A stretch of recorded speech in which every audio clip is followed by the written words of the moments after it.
Bonsoir à toutes, bonsoir à tous. Merci d'être au forum de ce jour consacré à la planification familiale pour une réelle maîtrise de la démographie. Il faut déjà dire qu'on estime à 225 millions les femmes dans les pays en voie de développement comme le Bénin qui souhaiteraient retarder le moment d'avoir un enfant ou ne plus avoir d'enfants, mais qui n'utilisent aucun moyen de contraception.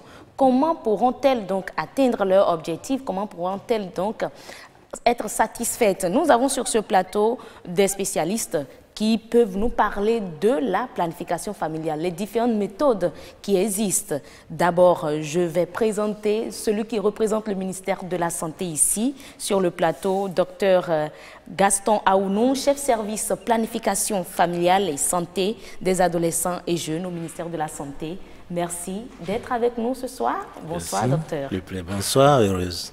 Le plaisir pour moi. Il est partagé. Nous sommes également avec le président des jeunes ambassadeurs pour la planification familiale et la santé de reproduction, Romaric Huitona. Bonsoir. Bonsoir, heureuse. Bonsoir, vous portez très bien. La pleine forme. La planification familiale, la lutte continue. Bien sûr. N'est-ce pas? Oui. Et on espère vraiment que les objectifs seront atteints.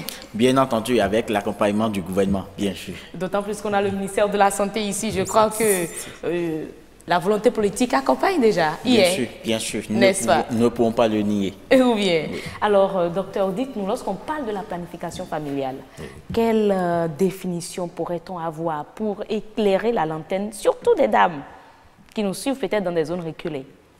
Ok, merci pour la question. Oui. Elle est assez simple. Oui. Et depuis la conférence internationale sur la population et le développement qui a eu lieu en Égypte en 1994, la définition de la planification familiale a été beaucoup plus clarifiée. En fait, chez nous, c'est l'ensemble des moyens mis à la disposition de l'individu, du couple et de la communauté pour permettre à chacun d'avoir le nombre d'enfants voulus au moment voulu.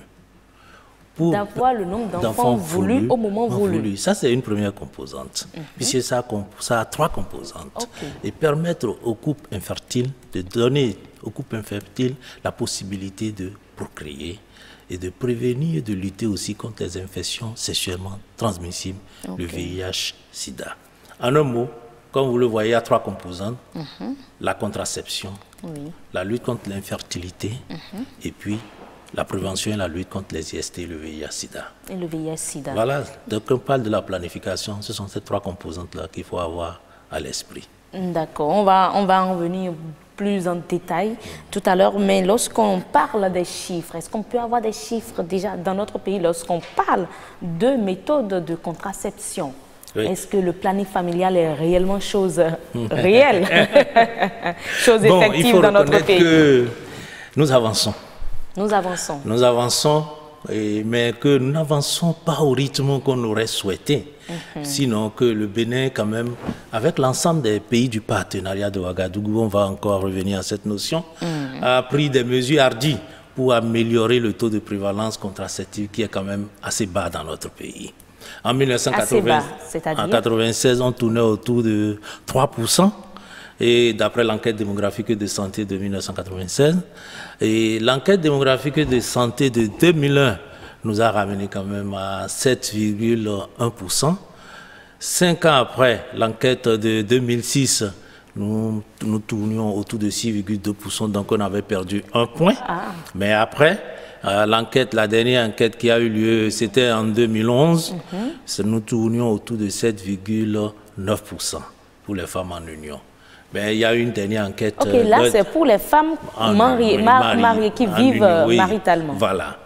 Donc il y a eu une dernière enquête qui a eu lieu l'année dernière, la collecte des données. On attend les résultats pour voir là où on en est. Mais en dehors de cette enquête, il y a eu l'enquête mixte de 2014 qui nous ramenait à un taux autour de 12,5%. de taux de prévalence contraceptive. Maintenant, en dehors de ces enquêtes, il y a ce que nous appelons les données estimées à partir des chiffres existants dans le pays. Et c'est estimé par ce que nous appelons Track 20, qui est une émanation de FP 2020. Je vais définir tous ces mots parce que c'est des mots anglais qui sont, c'est le mouvement mondial pour améliorer le taux de prévalence contraceptive. 2020. Oui, voilà, dans tous les pays. Et ce mouvement-là qu'on appelle FP 2020 est né en 2012 au sommet de Londres sur la PF, après le sommet qui a eu lieu à Ouagadougou en 2011, qui avait vu naître ce que nous appelons le partenariat de Ouagadougou, qui concerne les 9 pays francophones de notre sous-région ouest-africaine. Voilà. Et ce mouvement est né parce que justement les pays francophones de l'Afrique de l'Ouest étaient parmi les derniers en termes de taux de prévalence contraceptive. Mais qu'est-ce qui explique cela? Non, il y a beaucoup de facteurs et ces facteurs sont définis par l'EDS. Les facteurs sont très nombreux. Les gens vous diront que la population est très pronataliste. Ça, c'est vrai, notre population, mais pas plus que les autres. Mais aussi, il y a beaucoup de rumeurs autour de la planification familiale dans notre pays. On va parler de ces rumeurs-là parce qu'il paraît quand même que quelque part c'est confirmé ces rumeurs. Il paraît que c'est confirmé. Si c'est vraiment confirmé, ce n'est plus une rumeur, ça devient une vérité. Mais voilà, non, mais voilà non. On aura l'avis du ministère sur le sujet. Le Béninois a la capacité de construire du faux autour d'une vérité qu'on amplifie exprès selon sa compréhension de la chose. Et c'est ça notre gros problème en fait. On va y revenir. Alors, vous, président d'une association de jeunes ambassadeurs pour la planification familiale et la santé de reproduction, de quoi il s'agit? Quelle est votre mission? Alors, les jeunes ambassadeurs, comme l'évoquait déjà Dr Aounou, il y a ce que nous appelons le partenariat de Ouagadougou, qui est un mouvement qui englobe 9 pays francophones de la sous-région ouest-africaine. Et là, nous sommes créés pour répondre jeune par jeune et pour jeunes. C'est-à-dire? Il y a le partenaire qu'on appelle Intraref International qui a mis en place 2 programmes.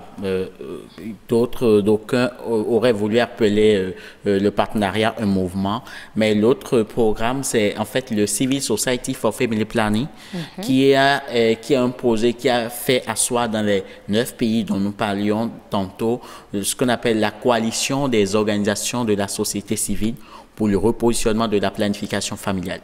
Alors, au sein de cette coalition, il existe en fait toutes les grandes structures qui travaillent pour la promotion de la planification familiale au Bénin et dans les autres pays également. Donc, ABPF, par exemple, il y a ABMS, PSI et beaucoup d'autres organisations, CERADIS et j'en passe. Alors, c'est cette coalition, en effet, qui a voulu mettre en place cette approche que nous appelons jeunes ambassadeurs pour la santé et la reproduction. Donc là, les jeunes membres de ces différentes coalitions se retrouvent pour former l'association des jeunes ambassadeurs. Exactement. Les jeunes ambassadeurs sont à un niveau beaucoup plus élevé de la éducation. Donc, ce sont déjà des jeunes qui ont comme background, qui proviennent d'abord des différentes structures qui sont membres de la coalition et qui ont comme background déjà la éducation, qui savent déjà sensibiliser. Et ici, nous faisons beaucoup plus les activités et de sensibilisation, mais beaucoup plus de plaidoyer. Donc, nous sommes en quelque sorte comme des chiens de garde qui veillent au respect des engagements que nos États prennent à travers les différentes rencontres internationales et communautaires. Ça fait sourire aux représentants du ministère de la Santé, le chien de garde qui veille aux décisions prises. Non, mais c'est quand même important d'avoir quelqu'un à côté qui vous booste, qui vous appuie, qui vous rappelle vos engagements. Donc, l'action des jeunes dans ce sens-là, c'est très important pour nous. Et que pensez-vous alors des actions menées au plus haut niveau déjà? Oui, il faut dire, bien entendu... Est-ce que ces actions accompagnent réellement la vulgarisation, la promotion de la planification familiale dans notre pays? À l'heure où nous sommes, il faut dire que ce qu'on a toujours réclamé, on commence par quand même ressentir les fruits. Vous réclamez quoi? À savoir déjà, en ce qui concerne d'abord l'implication des jeunes. Parce que c'est là où se base beaucoup plus la question. Parce que c'est comme le dit l'autre, ce qui est fait pour moi, sans moi, c'est contre moi. Donc, lorsque nous parlons de programmes liées à la santé de la reproduction. Les adolescents et jeunes, on souhaite que les jeunes puissent être associés à cela et ça, il faut pouvoir l'avouer ouvertement. Le ministère de la Santé, à travers la direction de la santé et de la mère de l'enfant, nous associe à presque tout ce qu'il y a comme réunion, tout ce qu'il y a comme programme, tout ce qu'il y a comme instance de décision pour pouvoir allant dans le sens des activités pour promouvoir la santé et la reproduction. C'est comme... Tout ce que vous dites là, c'est encore du papier pour projet, décret ou je ne sais quoi. Sur le terrain, le concret, est-ce que les femmes adoptent ces méthodes de contraception selon vous pour vos séances de sensibilisation que vous menez? Est-ce que vous sentez réellement l'engouement de la population? Bien sûr, il y a l'engouement de la population, mais il y a qu'à un moment donné, cet engouement a été étouffé par certains facteurs qu'on évoquait tantôt, par le fait, par exemple, que avant de prendre une certaine décision, la femme a obligatoirement du moins besoin de consulter son mari. Donc, il y a les barrières socio-culturelles qui empêchent en fait que les femmes puissent mieux s'exprimer en matière de planification familiale. Mais toutefois, c'est quoi? C'est que lorsque nous menons par exemple des activités de sensibilisation sur le terrain, on se déplace avec les cliniques mobiles et autres là. Il y a bien entendu les femmes qui viennent pour pouvoir se faire adopter des méthodes de contraception. Il y a plusieurs formes que plusieurs organisations de la société civile développent aujourd'hui. Il y a les bacs motorisés de OSV Jordan, par exemple. Il y a les cliniques mobiles de ABMS et de ABPF et autres. Là. Donc, nous, par exemple, en tant qu'organisation de jeunesse, nous profitons des journées statutaires. Et également, que ce soit la journée internationale de la femme, de la jeunesse, la journée mondiale de la contraception, pour pouvoir aller au contact des populations. Mais aussi, nous créons des activités ponctuelles comme la campagne Saint-Valentin sans grossesse, les campagnes Saint-Vacances sans grossesse, pour pouvoir toujours aller au contact de la population. Donc, du coup, à travers toutes ces rencontres-là, nous essayons d'offrir d'abord l'information pour le cas des jeunes, parce que c'est aussi ça le défi à relever, c'est que les jeunes ne sont pas suffisamment informés en ce qui concerne leur santé sexuelle et comment gérer leur vie sexuelle. Et ensuite, on profite pour pouvoir distribuer des tickets de référence pour pouvoir orienter les femmes, les populations à aller s'offrir. Donc finalement, vos actions ne sont plus ou ne sont pas axées ou centrées sur les femmes, mais sur les jeunes, voilà, mais sur toute la population. Sur toute la population, bien sûr. C'est comme nous parlons de la question de la fistule obstétricale. Nous, par exemple, en 2015, on avait organisé une activité lors de la Journée mondiale de la contraception à Tangueta, où on a rencontré, par exemple, au-delà d'avoir rencontré les jeunes à part, on a rencontré les femmes et les leaders religieux, pour pouvoir les convaincre, par exemple, sur cette question-là, parce que la fistule, c'est également dû au fait que la jeune fille n'a pas encore un organe assez mûr, donc du coup, ça crée des complications lorsqu'il y a accouchement. Donc du coup, on essaie également de rencontrer aussi les hommes pour pouvoir passer le message avec eux. Quand vous les rencontrez lors de vos séances de sensibilisation, vous avez tantôt parlé de pesanteurs sociaux, mais mis à part ça, qu'est-ce qu'ils évoquent encore comme autre frein? Autre raison pour lesquelles ils ne vont pas vers ces méthodes-là? Oui, il faut avouer que, entre autres défis, c'est qu'il y a d'abord l'accessibilité financière. Oui, et c'est pour cela que nous faisons le plaidoyer pour la gratuité. Bien sûr que... je ne vous arrête pas. Les contraceptifs coûtent cher? Cher, bon, même si vous mettez ça à 0 francs, ça sera toujours cher pour une couche de la population. Pourquoi? Je vais expliquer. Ah bon? Parce que dans l'utilisation des services, il y a des facteurs que vous devrez prendre en compte. Comment la personne doit se déplacer de son point A vers le point Y, ou bien le point B. S'il faut payer un moyen de transport, tout ça là rentre dans le coût pour la personne. Donc il faut peut-être penser Donc, à envoyer les pour méthodes revenir à ce vers... qu'on disait, non. Je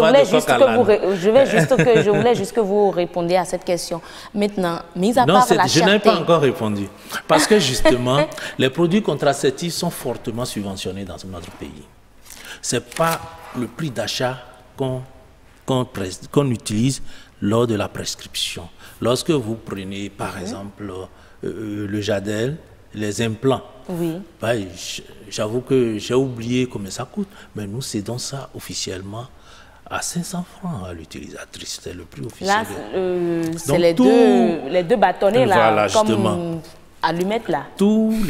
Et c'est 500 francs, justement, c'est comme il y a des intrants, les intrants à utiliser pour accompagner, que nous disons de le faire à 1000 francs pour la femme qui veut adopter la méthode. Mais ce n'est pas son prix. Ce n'est pas son prix d'achat. Vous prenez le stérilet, c'est la même chose.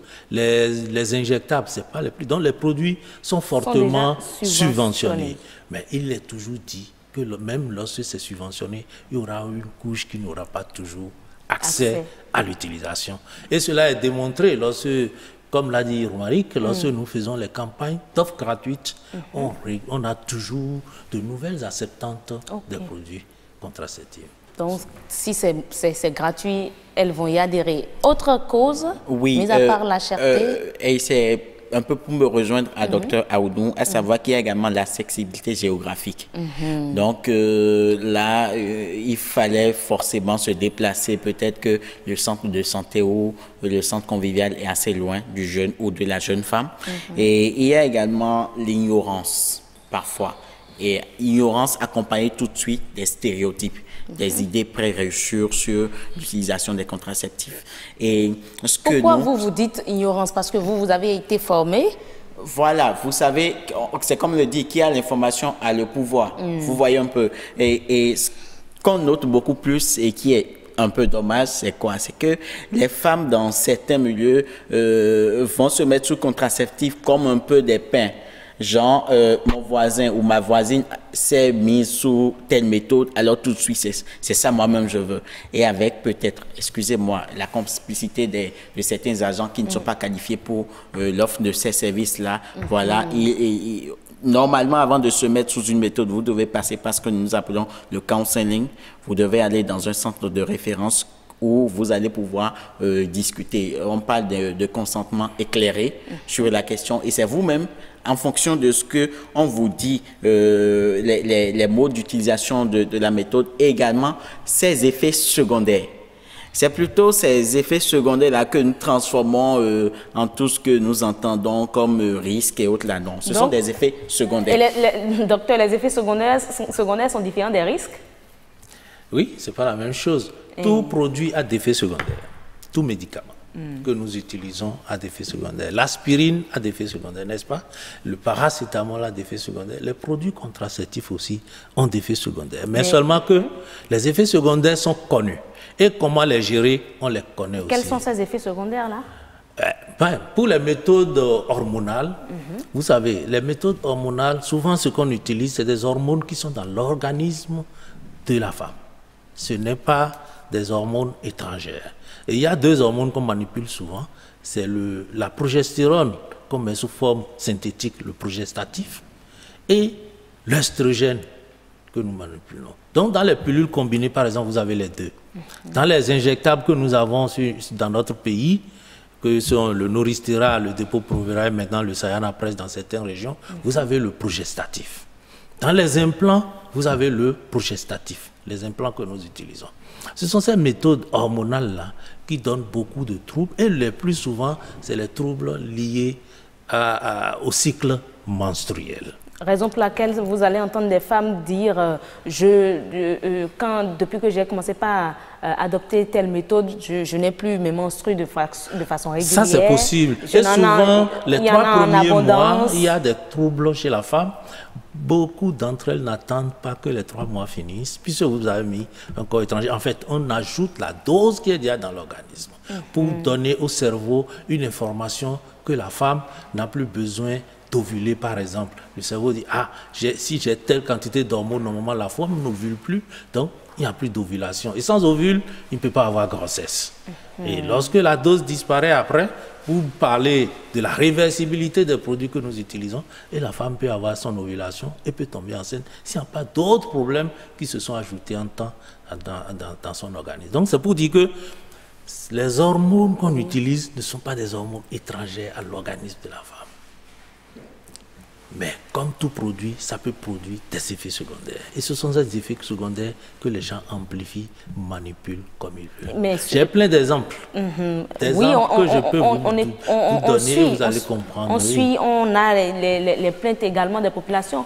Vous confirmez ici que ces effets secondaires ne sont pas dangereux pour la santé de ces femmes-là? Je peux le dire sans réserve. Les produits que nous utilisons doivent avoir 5 qualités. C'est ça, ils doivent être réversibles, ils doivent être accessibles, c'est-à-dire accessibles par la coutume, puis un peu, c'est pas un produit on va mettre au front et commencer par aller, par exemple, la coutume ambiante devrait l'accepter.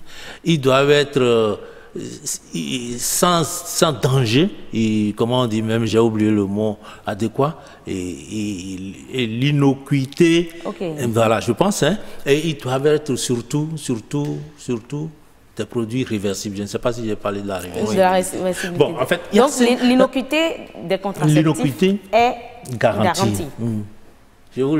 C'est très garanti, mais il y a des effets secondaires. Ça, il ne faut pas qu'on le cache. Et c'est la gestion de ces effets secondaires qui cause vraiment le problème. Des fois, les prestataires aussi qui offrent les services ne maîtrisent pas la gestion. Or, on sait comment gérer les effets secondaires. Il a parlé, avant de suivre le reportage qui sera diffusé tout à l'heure, il a parlé également de la formation des agents de santé habilités à poser ces méthodes. Ce sont des agents de santé qualifiés. Qui doit faire cela? Oui. Chez qui la femme qui décide d'adopter une méthode doit aller? Oui. Oui, les agents sont formés. Je pourrais dire que d'autres ont été formés, déformés même, parce qu'on les a formés plusieurs fois. En fait, ce qui se passe, vous êtes en temps au bloc. Et on vous a amené dans un centre périphérique. Au bloc, vous ne faisiez pas, par exemple, de la planification familiale. Vous êtes sage-femme et vous êtes tout le temps au bloc et vous avez quitté un hôpital, vous êtes allé dans une périphérie. Vous avez eu le temps d'oublier. Si c'est ça c'est clair.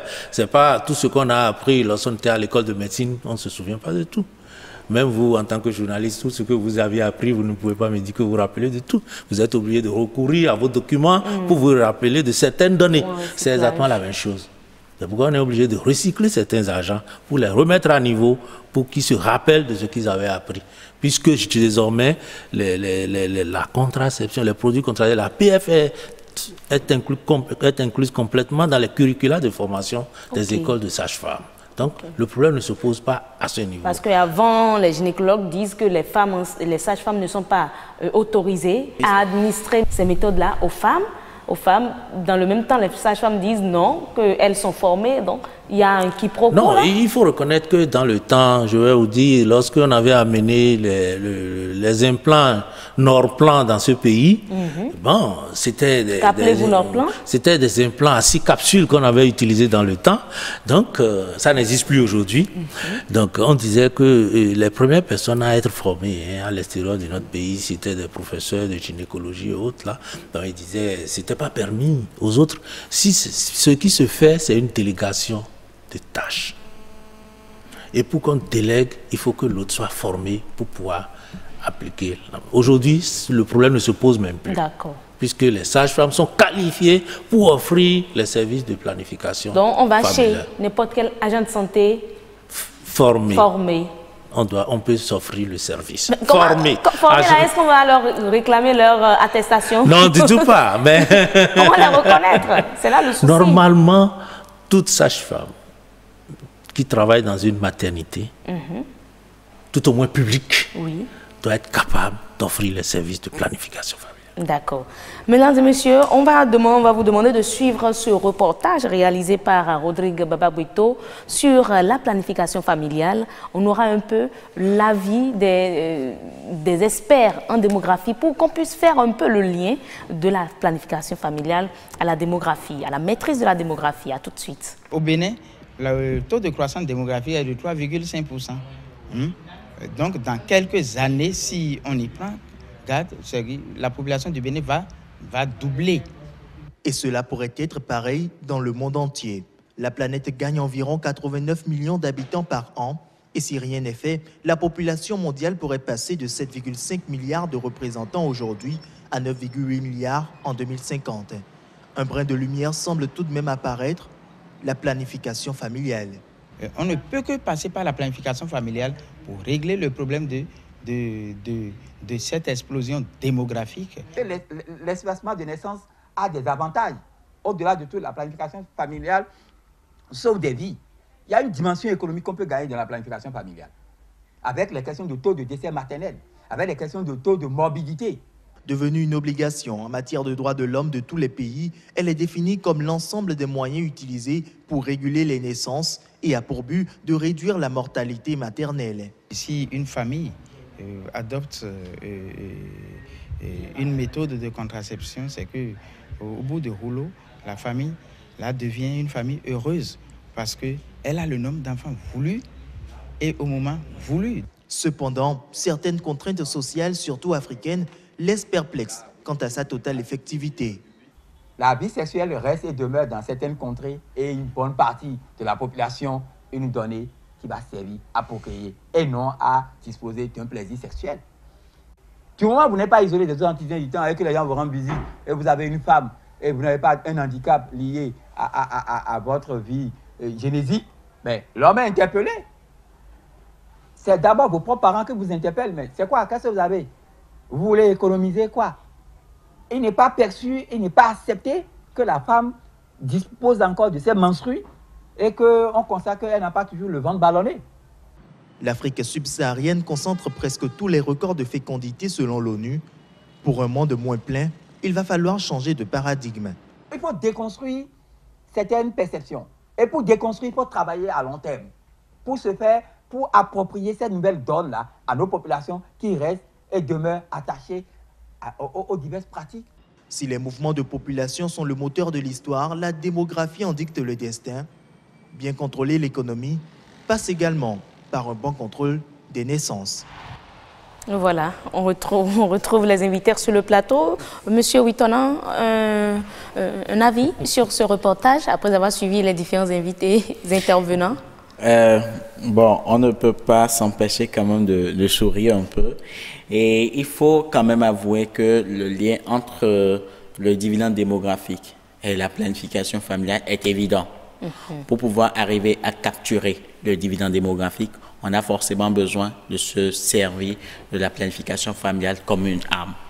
Parce que là, il est question en fait de pouvoir équilibrer ce que nous avons comme masse démographique, comme population. Parce que, comme le disait un intervenant tout à l'heure, d'ici à là, la population mondiale va doubler. Et vous imaginez déjà quand on quitte chez nous, pour ceux-là qui doivent quitter Calavi pour Cotonou, vous imaginez combien de go solo nous avons. Oui, oui. Et vous imaginez la population devrait doubler en ce moment-là, pendant qu'on n'a pas suffisamment d'espace. Donc, il fallait quand même trouver un mécanisme. Et il a été également démontré que $1 investi dans la PF est capable de pouvoir ramener au moins $2. Ça, c'est à travers le film Engage qui a été lancé il y a presque 2 ans déjà, voilà, au Bénin. Donc, le lien est tout à fait évident. Vous, docteur? Non, mais d'abord, la planification familiale, pour moi, c'est un premier outil, c'est le premier pilier de réduction de la mortalité maternelle. Vous savez que le taux de décès maternel est très élevé encore dans notre pays. Dans notre pays, 1500 femmes meurent chaque année en voulant donner la vie. 1500 femmes ne continuent pas à mourir au Bénin. Et c'est dans toutes les couches que cela se passe. Mais en dehors de ça, c'est aussi un outil de développement.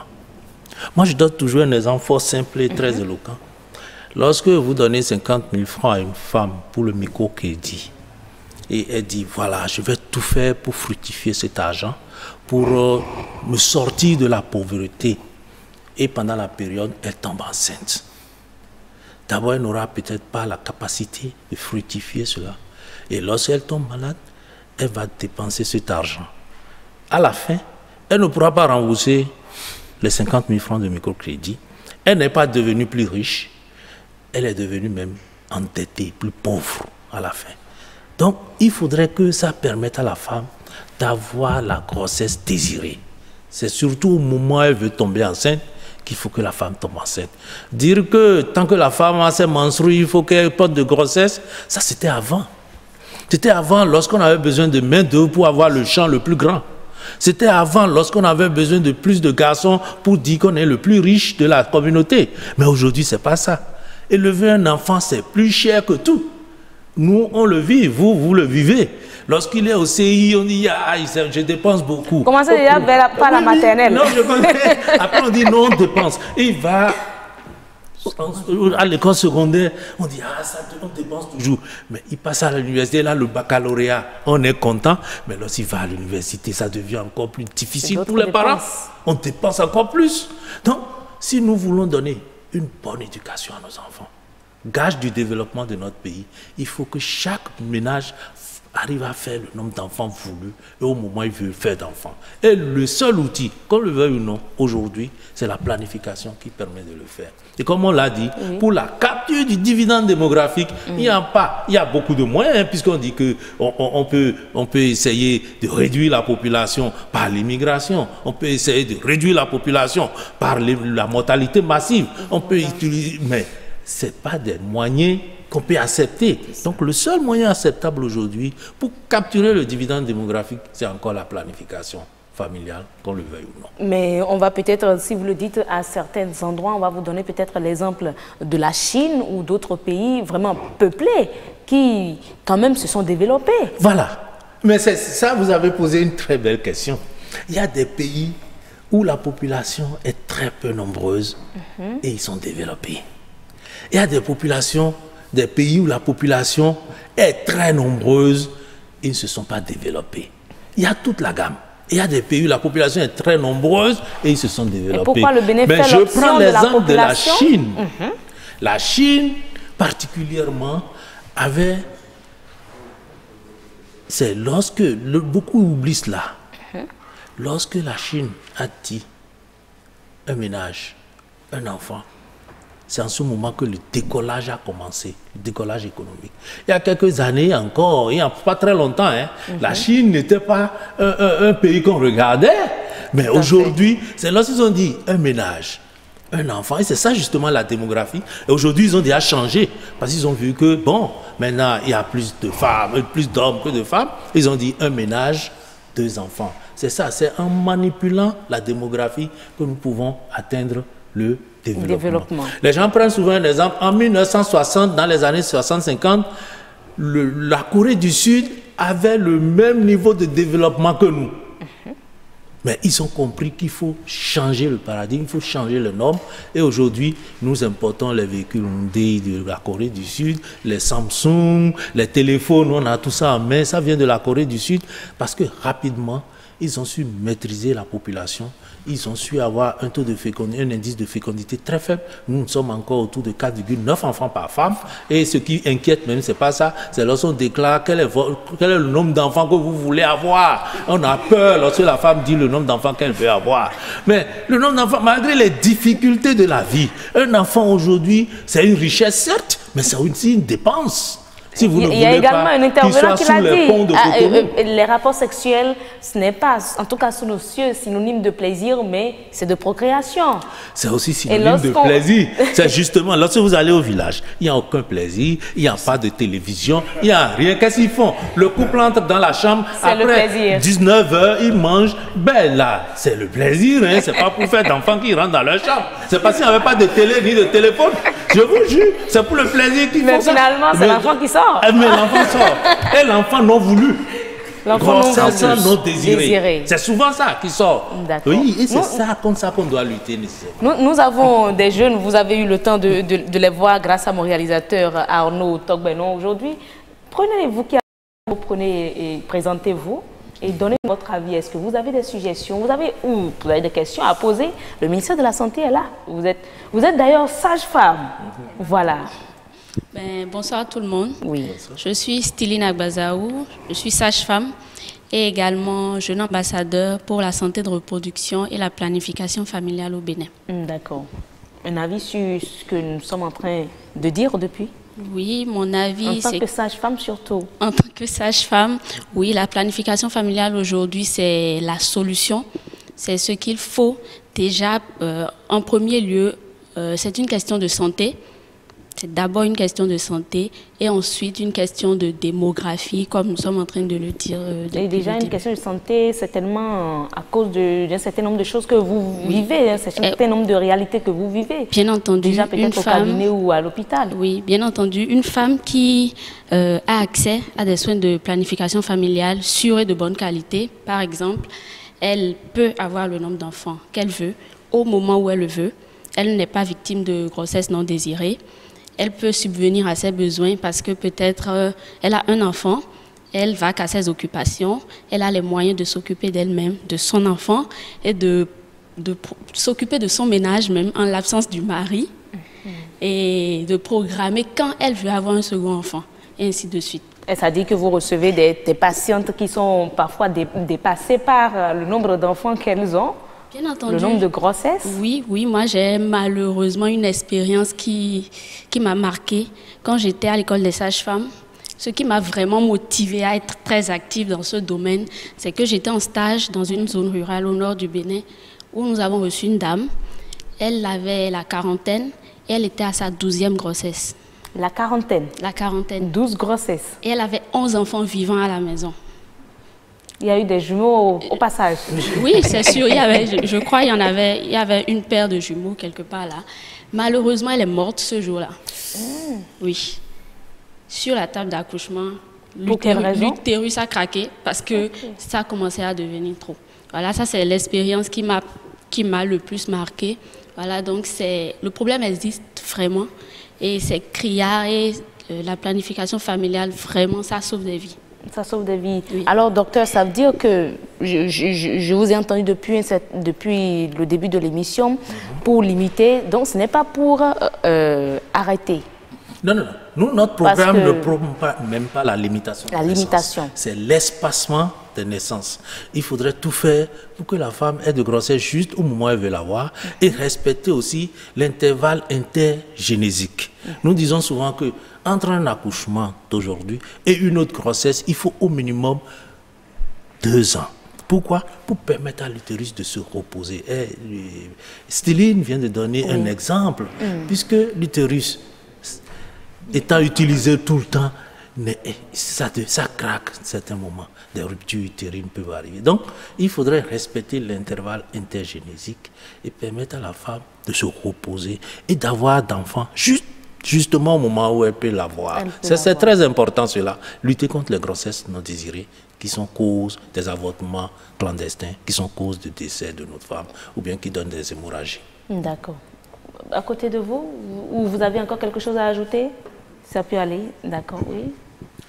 Bonsoir à tous. Oui. Ici c'est Emmanuel Ousoubitor.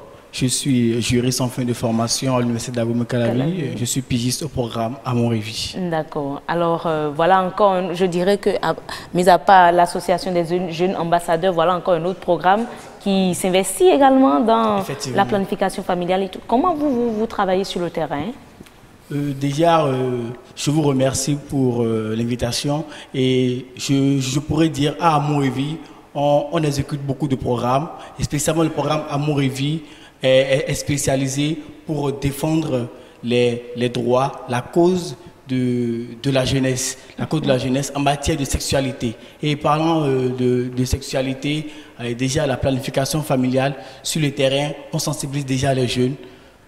On part vers ces jeunes-là, on les sensibilise, on leur dit le bien fondé de la planification familiale et on les écoute pour qu'ils puissent se dire tout avec les rumeurs qui se passent un peu partout. Et vous connaissez des jeunes qui ont adopté des méthodes contraceptives? Oui, il y a des centres Amour et Vie un peu partout dans le Bénin, dans les zones de Cotonou et ailleurs. Donc, grâce à ces centres-là, ces centres permettent aux jeunes de bien vouloir, je dirais, ces centres permettent aux jeunes d'avoir l'information qu'il faut et d'avoir accès aux services de sexualité, aux services de santé sexuelle, de planification familiale notamment. D'accord. Et vous-même, personnellement, vous avez des amis qui ont adopté déjà des méthodes contraceptives? Oui, parlant de méthodes contraceptives, il y a beaucoup de méthodes contraceptives et moi je pense que mes amis, la meilleure méthode qu'ils adoptent, c'est le préservatif, puisque c'est la méthode par excellence de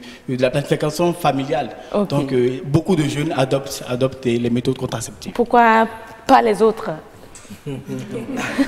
Pourquoi pas les autres méthodes? Des copines à vous, pourquoi n'adoptent-elles pas, peut-être, ne prennent pas des pilules ou le stérilet? Ah oui, elles ne prennent pas cela parce que je peux déjà dire, comme je l'ai dit tout à l'heure, le préservatif est la meilleure méthode parce que il a une double protection. Contre les IST. Contre les IST et l'espacement et des grossesses, les GND, oui, j'y arrive bien sûr. D'accord. Donc les autres méthodes, ça dépend en réalité de la santé de la personne qui veut adopter la méthode contraceptive. Okay. Donc on leur demande d'aller dans le centre Amour et Vie pour voir quelle méthode est adaptée à ces personnes-là. À ces personnes-là. Mais donc, docteur, pourquoi finalement ne pas axer vos actions sur les préservatifs? Apparemment, c'est la meilleure option faite par beaucoup. Non, mais les jeunes, oui, c'est... Parce que finalement, ça ne crée pas autant de problèmes comme les pilules, le stérilet et autres. Oui. Ben, vous êtes là. Votre époux est en voyage. Et il revient ce soir. Hein? Vous l'avez vu il y a 1 an. Il revient ce soir. Vous rentrez après le travail que vous êtes en train de faire ici au studio et à la maison. Ben là, il y aura match. Vous regardez à droite, à gauche, il n'y a rien. Vous pensez qu'il ne va pas jouer le match là? Mais qu'il sort pour aller chercher le préservatif. L'utilisation des préservatifs, c'est très bien. Oui, puisque ça confère la double protection. Voilà. Ça protège contre les IST, VIH, SIDA et ça protège contre les grossesses non désirées. C'est la méthode idéale pour les jeunes. Mais ça dépend, l'utilisation dépend de la volonté de celui qui l'utilise. Et toute méthode qui dépend de cette volonté, à l'instant T, là, l'efficacité peut être diminuée par cela. C'est-à-dire, on peut ne pas l'utiliser au moment où il faut l'utiliser. Voilà. Alors que si vous avez déjà choisi une méthode que vous utilisez de manière courante, que vous ayez de rapports sexuels ou non, vous êtes sûr que lorsqu'il y aura un rapport, vous n'aurez pas de grossesse. C'est ça aussi le problème. Donc, on a toute la gamme des méthodes disponibles pour que chaque femme puisse choisir ce qui lui convient. Des gens vous diront, je n'aime pas avaler de comprimés, mais il y a d'autres méthodes. Des gens vous diront, je n'aime pas me faire injecter quelque chose. Il y a d'autres méthodes. Donc, c'est toujours ça. Avant de donner la parole peut-être à un autre jeune, je veux quand même savoir, comment se fait-il, parce qu'on a ces plaintes-là, comment se fait-il que certaines femmes adoptent des méthodes contraceptives, mais qui tombent encore enceintes? Ah, mais ça, c'est très rare. Mais ça existe. Il n'y a pas de méthode efficace à 100%. Il n'y en a pas. Comme il n'y a pas de médicament efficace à 100%. Mais lorsque l'utilisation est bien faite, je vous garantis que les produits contraceptifs sont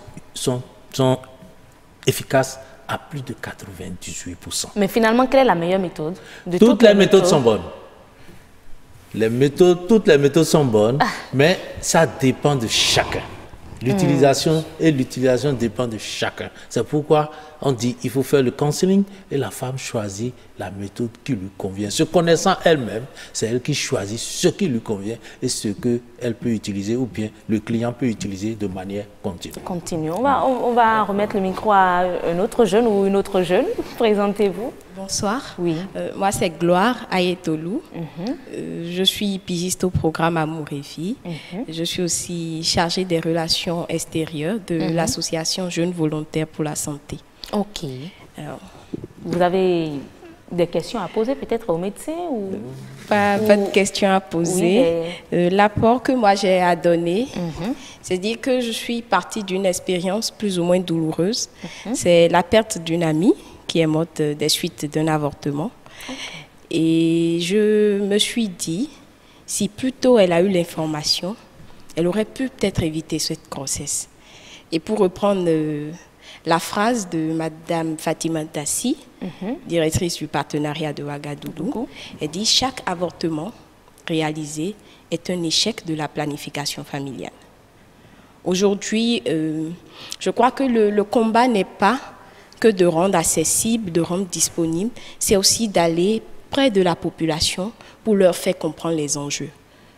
il y a très peu de personnes à ce jour qui comprennent par exemple le lien entre la planification familiale et le dividende démographique. Il y a très peu de familles qui acceptent que la planification familiale est un moyen mis à leur disposition pour permettre l'épanouissement. Je donne un exemple simple. Vous avez les moyens de prendre soin de 2 enfants. Vous en avez fait 4. Vous répartissez sur 4 le revenu pour 2 enfants. Vous ne pouvez pas épargner. Dans un pays où il n'y a pas d'épargne, il n'y a pas d'investissement. Sans investissement, côté économie, ça n'avance pas. Je reviens au niveau santé.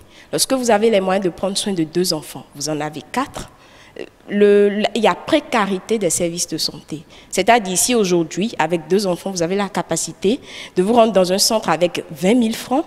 Sur 4 enfants, vous avez 5 000 francs pour chacun. Par exemple, l'éducation. L'éducation, si vous avez 2 enfants, donc vous pouvez prendre soin, donc vous êtes sûr de pouvoir propulser loin, vous en avez 4. Vous allez instruire 4 enfants, ce n'est pas facile. Vraiment. On réduit le risque on réduit la chance de faire évoluer ces enfants. Et chaque fois, ça continue comme ça. C'est pour améliorer ça qu'il y a beaucoup d'associations aujourd'hui qui travaillent, mais je pense qu'il faut encore partir plus loin, près des populations, leur faire comprendre les enjeux. Parce qu'il ne s'agit pas que de venir leur dire, voilà, il est bien, la planification familiale, ce sont de belles méthodes et tout. Il faut qu'ils comprennent. Je pense que si tout le monde pouvait comprendre les enjeux, la chance qu'offre la planification familiale, les gens seront moins réticents à aller vers ces méthodes. La seconde chose aussi, c'est d'informer au maximum sur les effets secondaires, parce que c'est le nœud. Toutes les rumeurs de la contraception. Et c'est malheureusement, je dirais, ce dont les médecins n'aiment souvent pas parler, ce qu'ils n'aiment souvent pas aborder. Peut-être lorsqu'on leur parle des effets, que ces méthodes ont des effets secondaires, elles ne vont pas adopter ces méthodes. Et on fait fi de cela. Non, mais le conseil recommande même, lorsqu'on fait l'entretien avec la femme, on recommande même d'en parler, de parler des différents effets secondaires que peuvent produire le produit. C'est-à-dire le produit contraceptif. Il faut nécessairement en parler à la femme pour qu'elle fasse ce que nous appelons un choix éclairé. D'accord. C'est ça. Donc, avec plaisir, on en parle et on leur dit comment gérer cela. C'est-à-dire, et c'est ça qui manque souvent, effectivement, pris par le problème de nombre de femmes à voir dans une matinée, dans une maternité, une sage-femme peut rapidement passer sur le counseling. Okay. Ne pas dire cela à la femme. Et lorsque la femme a des effets secondaires à la maison, au lieu de recourir à la sage-femme, elle va voir sa copine au puits, au marigot, et elle va lui dire. Et si elle a l'aménorrhée, par exemple, elle va dire, bon, depuis 1 mois, elle va dire, c'est depuis 10 mois que j'utilise le produit, je n'ai pas mes règles et j'ai comme l'impression que le sang coule dans mon ventre, alors que ce n'est pas possible. L'aménorrhée, si on sait comment se constituent les menstrues, on ne peut pas dire que le sang peut couler quelque part. Justement, c'est le produit qui agit là. Mais si on lui avait dit dans le temps, elle saura qu'il faut recourir à la sage-femme pour qu'elle puisse gérer ce problème avec elle. Donc, et les gens amplifient cela. Ils partent d'une réalité, d'une vérité, j'avais dit ça au début, et ils amplifient. On ne va pas revenir sur ce qui a déjà été dit. Merci beaucoup. Là, vous avez dit tantôt que c'est plusieurs piliers. Il y a le nombre d'enfants voulus au moment voulu, la fertilité. 3 composantes. 3 composantes. La fertilité, ça garantit effectivement la fertilité. Mais il y a des méthodes même que nous utilisons. Parce que des femmes, après avoir utilisé les méthodes, nous disent qu'elles ont du mal à concevoir après utilisation de ces méthodes. Qu'est-ce qui se passe? Il y a ce que nous appelons le retour à la fertilité, qui diffère selon la méthode utilisée. Lorsque vous utilisez les pilules, le retour à la fertilité, lorsque vous arrêtez aujourd'hui, en moyenne, c'est 3 mois. En moyenne. Lorsque vous utilisez les implants, par exemple, le retour à la fertilité, c'est en moyenne 4 mois. 5 mois. Lorsqu'on dit en moyenne, pour certaines femmes, ça va aller plus loin. Pour d'autres, ça va être moindre. On a connu des femmes qui ont été sous implant et dès qu'elle a arrêté le mois prochain, elle a eu sa grossesse désirée. Donc, mais lorsque vous utilisez les injectables généralement, le retour à la fertilité est plus lent, puisque c'est un produit retard qui reste un peu plus dans l'organisme. C'est en moyenne 6 mois.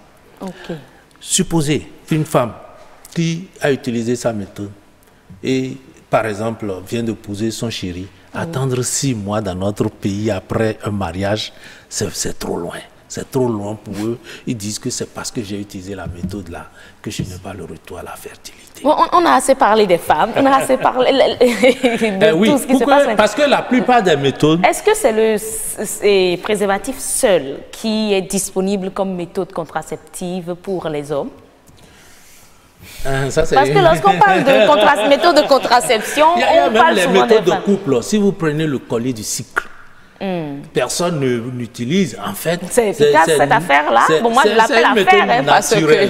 C'est une méthode naturelle qui se base sur le cycle de la femme. Ça permet aussi de lutter contre l'infertilité dans le couple. Ceux qui veulent avoir d'enfants aussi peuvent l'utiliser. N'est-ce pas? Donc, vous demandez, vous savoir la période fertile, et c'est justement pendant cette période-là qu'il faut avoir de rapport pour avoir d'enfants.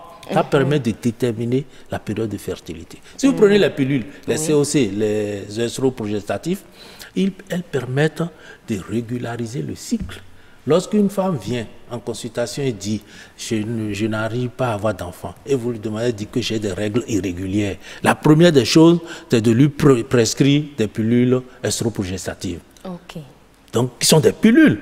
Et pendant qu'elle utilise, elle ne va pas tomber enceinte. Mais ça permet de régulariser son cycle menstruel pour qu'elle ait les règles régulièrement. Et c'est à partir de là maintenant qu'on va déterminer la période de fertilité. Elle aura et ça, il faut que les femmes, les agents de santé le savent. Mais là, il faut vraiment qu'ils le savent. Ils le savent, bien sûr. Que faire concrètement, très rapidement, aujourd'hui? Qu'est-ce qu'il reste à faire aujourd'hui, selon vous, jeune ambassadeur, afin que vous voyez réellement la volonté politique accompagner toutes vos actions sur le terrain? Oui, avant de répondre à votre question, il me plaît rapidement aussi de revenir en arrière. Il faut dire que lorsque nous parlons de la planification familiale, la question va un peu plus loin et les vérités sont sous-cachées. Parce que, qu'on appelle-t-on, il aurait fallu, par exemple, pour cette femme-là qui vient faire un témoignage donné, qu'on puisse lui demander, devant peut-être une bille, de dire la vraie vérité et elle vous dirait en fait le contraire. Donc du coup, il y a assez de rumeurs, donc il ne faudrait pas forcément qu'on se base sur ces derniers-là pour pouvoir juger ou pour pouvoir faire C'est votre avis. Exactement. Alors, ce qu'il y a à faire aujourd'hui, il faut avouer que l'État béninois, à l'occasion de la 3e conférence internationale sur la planification familiale à Addis Abeba en 2013, avait pris un certain nombre d'engagements, dont 8 au total, et presque 7 sur les 8 sont en train d'être respectés, sauf un dernier qui peine quand même à être concret. C'est celui, bien entendu, relatif à la gratuité des méthodes modernes de contraception pour les adolescents et jeunes, voire la population entière au Bénin. Donc, il faut y revenir. Il faut, finalement, il faudrait que l'État en vienne à cela. Bien sûr qu'il faut aussi avouer que l'État a fait un effort en allant évaluer, par exemple, en allant doter le Bénin. On a déjà parlé de ce que l'État a fait, la grande subvention, la forte subvention de ces méthodes et tout. En fait, on veut ce que l'État doit faire maintenant, et vous l'avez dit. La seule chose, je dirais, aujourd'hui qui reste à faire, c'est la gratuité de ces méthodes. Exactement. La gratuité. En effet, je vous l'ai dit, en fait, qu'il a été commandité une étude sur la faisabilité de cette gratuité-là. C'est faisable? Bien sûr, c'est faisable. Donc, le Bénin a aujourd'hui une politique d'exemption de coûts directs. Et là, dans cette politique-là, il a été stipulé que le chef de l'État doit prendre un décret pour institutionnaliser la gratuité de la PF pour les choses au Bénin. Raison pour laquelle je lis sur votre avis, l'heure de la signature, du décret a sonné. Donc, c'est un message pour le chef de l'État, son Excellence Patrice Talon. Restez debout. Si le Réalo me permet, on va pouvoir... Non, restez où vous êtes. Votre caméra est ici. Voilà. Alors, donc, on pourra voir l'heure de la signature du décret a sonné. Le chef de l'État. C'est en fait un message que nous tenons à porter au nom de tous les jeunes du Bénin, de tous les adolescents, parce que plus personne n'ignore aujourd'hui le nombre de grossesses que nous notons à chaque année. Et donc, il est vraiment important que le chef de l'État, son Excellence Patrice Talon, puisse prendre un décret pour institutionnaliser la gratuité des méthodes modernes de contraception pour les jeunes au Bénin, afin de pouvoir sortir la jeunesse de tous les maux qui Merci beaucoup, asseyez-vous. Et voilà donc, mesdames et messieurs, il est temps de rendre gratuites les méthodes de contraception dans notre pays. Il y a un décret que le chef de l'État doit signer. L'heure a sonné, monsieur le chef de l'État, Patrice Talon, de signer ce décret, car la planification familiale permet aux populations d'atteindre le nombre souhaité d'enfants et de déterminer quel sera l'espacement des naissances. Elle consiste à utiliser des méthodes contraceptives et à traiter l'infécondité également. On l'a dit sur ce plateau grâce à mes deux invités principaux que sont Dr Gaston Aounou, chef service planification familiale et santé des adolescents et jeunes au ministère de la Santé, et Romaric Witonan, président des jeunes ambassadeurs pour la planification familiale et la santé de reproduction. On a eu également l'avis de quelques jeunes sur ce plateau qui nous ont parlé de leur expérience et également fait des propositions. Mesdames et messieurs, ce sera donc tout pour le forum de ce jour consacré à la maîtrise de la démographie par la planification familiale. Merci, portez-vous très bien.